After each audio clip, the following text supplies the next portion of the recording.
प्रस्तुति प्रस्तुत करने जा रही हूँ, जिसमें मैं और मेरी कुछ सखियाँ आपको बताएंगे कि भारत की प्रथम महिला डॉक्टर आनंदी जोशी की सफलता की कहानी क्या है। इस प्रस्तुति में ऋषिका आनंदी का किरदार निभा रही है तथा हिमांशी व शीतल उसके माता पिता का किरदार निभा रहे हैं। वे अपनी बेटी का बाल विवाह करवाना चाहते हैं, तो आइए देखते हैं कि आगे क्या होता है।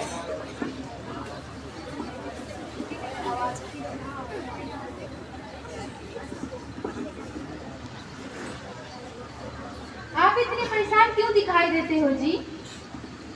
परेशान क्यों ना हूँ पार्वती, आखिरकार हमारी लड़की आनंदी के हाथ पीले करने का समय आ गया है। पर अभी तो उसके खेलने कूदने और पढ़ने के दिन है। देखो पार्वती, लड़कियाँ पराया धन होती हैं। उन्हें जितना जल्दी घर से पराया कर दिया जाए उतना ही अच्छा है। कल से आनंदी की पढ़ाई लिखाई बंद। नहीं बापू नहीं, मुझे पढ़ना है। ए लड़की, ज्यादा जुबान मत चला वरना तेरी जुबान गले से निकालूंगा। बापू मुझे पढ़ लिखकर कुछ बनना है। लड़की है, लड़कियाँ कुछ बनती नहीं, वो सिर्फ शादी करती हैं। नहीं बापू नहीं, मुझे पढ़ लिखकर कुछ बनना है, जैसे कि डॉक्टर। पढ़ाई पढ़ाई पढ़ाई, जब देखो बस कॉपियों लेकर बैठी रहती है। आज तो तेरी कॉपी का मैं काम तमाम करके ही छोड़ूंगी। नहीं बापू नहीं। देख लड़की, कॉपियां ना सिर्फ लड़कों के हाथ में अच्छी लगती हैं, लड़कियों के हाथ में तो सिर्फ मेहंदी अच्छी लगती है, मेहंदी। बापू ऐसे आप बोलते हो कि लड़का लड़की मेरे दोनों आंखों में एक समान है, पर ऐसा क्यों? ऐसा इसलिए है क्योंकि तू एक लड़की है। लड़का होता तो क्या बापू, लड़का होता तो क्या? ज्यादा जुबान मत चला।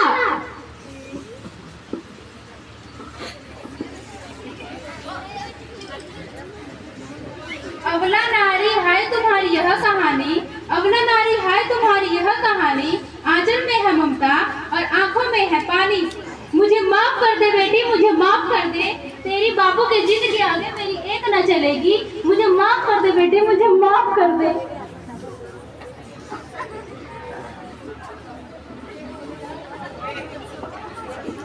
इस प्रकार मात्र 9 वर्ष की छोटी सी उम्र में आनंदी का बाल विवाह करवा दिया गया। 5 वर्ष बाद जब वह 13 साल की हुई तब उसके घर एक शिशु ने जन्म लिया। तो आइए आगे देखते हैं कि क्या हुआ।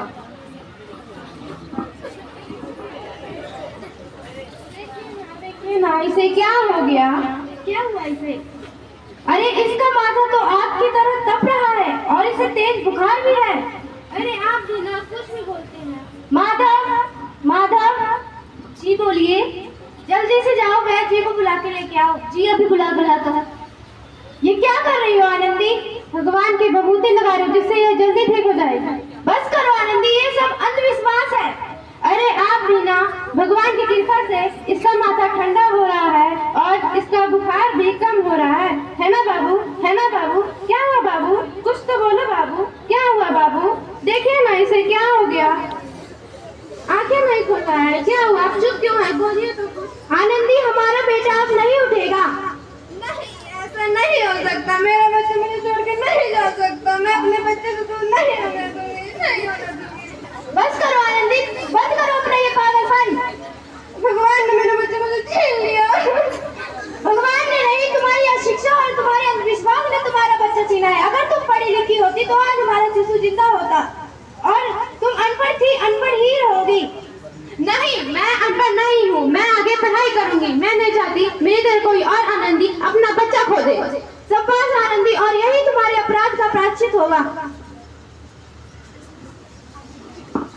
तो एक बार फिर आनंदी ने पढ़ाई करने के लिए पढ़ाई शुरू कर दी है और अब वह 12वीं कक्षा के लिए तैयारी कर रही है। जब उसकी 12वीं कक्षा का परिणाम आया तब उसने पूरी विद्यालय में अव्वल स्थान हासिल किया है। आइए देखते हैं आगे क्या होता है।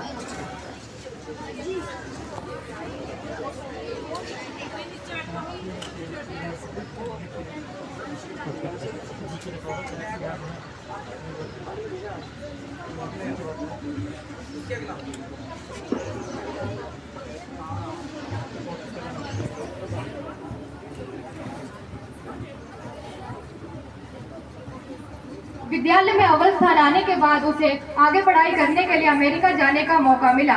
जब वह अमेरिका से 5 साल बाद लौटी तब वह अपने साथ डॉक्टर ऑफ मेडिसिन की डिग्री लेकर आई, परंतु जब वह अपने घर आई तब उसे पता चला कि उसके पिता की तबीयत बहुत खराब है। तो आइए आगे देखते हैं कि अब क्या होता है।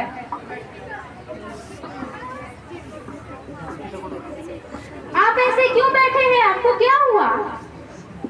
मुझे लगता है अब मेरे पास ज्यादा समय नहीं बचा है। ऐसा मत बोलो, भगवान की कृपा से सब अच्छा होगा। मैं अभी डॉक्टर को बुलाती हूँ। माधव, माधव। जी बोलिए। जाओ जल्दी से डॉक्टर को बुला के लाओ। जी अभी बुला कर लाता हूँ।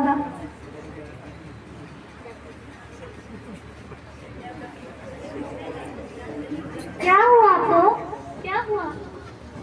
मेरी तबीयत बहुत खराब है। मुझे लगता है अब मेरे पास थोड़ा ही समय बचा है। इनकी तबीयत तो बहुत खराब है। कल अमेरिका से एक डॉक्टर आ रही है, वो ही इनका इलाज कर सकती है। तब तक मैं इन्हें दवाई दे देती हूँ। ऐसा मत बोलो, डॉक्टर कब तक आ जाएंगे? लो आ गई डॉक्टर मैडम।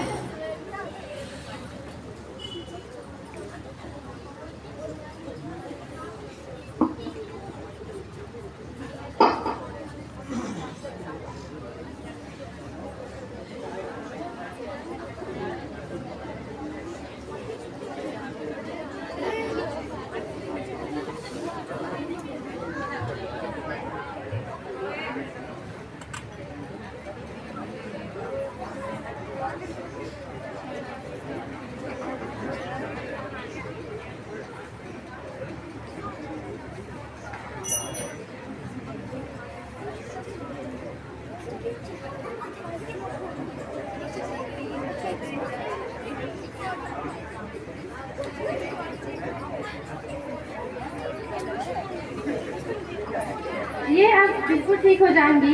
इनको मैं कुछ दवाई दे रही हूँ, वो टाइम टाइम पर देते रहना, जिससे उससे जल्दी ठीक हो जाएंगे।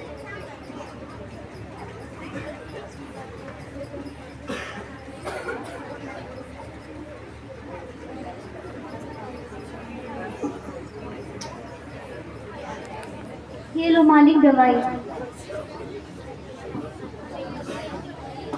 डॉक्टर साहब कहाँ हैं? उन्होंने मुझे ठीक कर दिया। मैं उनसे मिलना चाहती हूँ।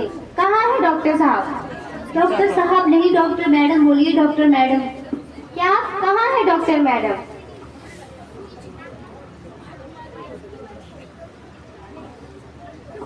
अब आपकी तबीयत कैसी है? मेरी तबीयत अच्छी है। अब मैं ठीक हो गई हूँ। आपने मुझे ठीक कर दिया। अब मैं गरीब बंदा आपको इसके बदले में क्या दे सकता हूँ? वचन। वचन? कैसा वचन? वचन चाहिए मुझे कि आप कभी ऐसा नहीं बोलोगे कि लड़कियां कभी कुछ नहीं कर सकती। आनंदी, तुम मेरी बेटी आनंदी? हाँ, मैं वही आनंदी जिसे बचपन में आपने चूल्हा और दूल्हे के अलावा कुछ नहीं समझा था। आनंदी मेरी बेटी, मुझे माफ कर दो। मैं तुम्हारी गुनहगार हूँ। आनंदी बेटी, मुझे माफ कर दो। याद है ना वो दिन जब आप बचपन में मुझे ताने सुना कर मुझे जीते जी मार दिया। अब बताइए किसे मारेंगे? मुझे माफ कर दो आनंदी बेटी, मुझे माफ कर दो। आप ही तो कहते थे कि लड़कियां के हाथों में मेहंदी अच्छी लगती है और लड़कों के हाथों में पुस्तक अच्छी लगती है। बेटियां और बेटों में इतना फर्क क्यों? बेटियां और बेटों में इतना फर्क क्यों है? आप बताइए। बेटियों के हाथ में पुस्तक ना पढ़ना और बेटों के हाथ में पुस्तक पढ़ना, ये तो समाज के लिए अपराध है। मुझे माफ कर दो आनंदी बेटी। मैं मानता हूँ मैं तुम्हारा गुनहगार हूँ। मुझे माफ कर दो। बेटी, क्या तुम अपने पिता को माफ नहीं करोगी? अगर सुबह को भूलो शाम को घर आ जाए तो उसे भूला नहीं कहते। बेटी, माफ कर दे अपने पिता को। ठीक है काका, मैं अपने बापू को माफ कर देती हूँ। धन्यवाद आनंदी बेटी, धन्यवाद।